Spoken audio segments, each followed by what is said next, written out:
আমার চ্যানেলে সবাইকে স্বাগতম। আজকে আমার মনটা না অনেক অনেক খারাপ। কারণটা নিশ্চয়ই তোমরা বুঝে গেছো আজকে থাম্বনেল দেখে। আসলে ভাই কি বলবো, আমি না মিলন আলমগীর ও জান্নাতুল সুমাইয়া হিমির একেবারে ডাই হার্ট ফ্যান ছিলাম, কিন্তু এই খবরটা আমার চোখে পড়ার পর মনটা ভাই একেবারে নষ্ট হয়ে গেছে। মানে কি করব বুঝে উঠতে পারতেছি না, এতটাই শক খেয়ে গেছি।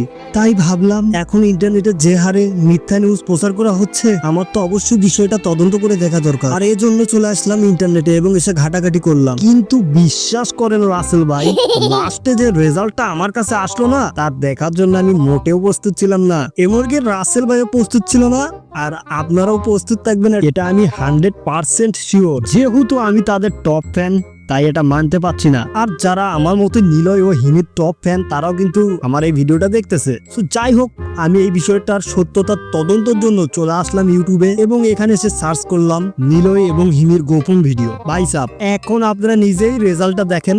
মানে সিরিয়াসলি ভাই, জাস্ট ভিডিওগুলো দেখেন। ভিউ কামানোর উদ্দেশ্যে যে যা পারছে ভাই, সে তাই টাইটেলে লিখে দিছে এবং থাম্বনেল বানাই দিছে। কিন্তু ওয়েট ভাই ওয়েট, আমার ফেভারিট অ্যাক্টরদের নিয়ে তোরা এরকম আজে বাজে কথা ছড়াবি, আমি কি ছেড়ে দিব ভাই? তা কখনই হবে না, কারণ আমার মতো আরো অনেক লক্ষ লক্ষ হাজার হাজার ফ্যান ফলোয়ার তাদের আছে, ঠিক আছে? তো আমার কাজই হচ্ছে সত্য নিউজ প্রচার করা, আর এইরকম নিউজ আমার মতো অনেকেই দেখেছে। আর যারা এই নিউজগুলো দেখছে তাদের মধ্যে অবশ্যই বিভ্রান্ত চলে গেছে, আর তাদের বিভ্রান্তটাই কিন্তু আমি আসলে দূর করে দিলাম আজকের ভিডিওতে। তো বুঝতেই পারতেছেন যে এই সব নিউজগুলো কিন্তু ফেক ছিল। তো যারা আমার ভিডিওতে নতুন আসছেন তারা হয়তো জানেন না যে মিডিয়া জগতের সত্য নিউজগুলো প্রচার করা আমার চ্যানেলের কাজ। যদি আপনারা মিডিয়া জগতের সত্য নিউজগুলো জানতে চান, অবশ্যই আমার চ্যানেলটা সাবস্ক্রাইব করে রাখবেন।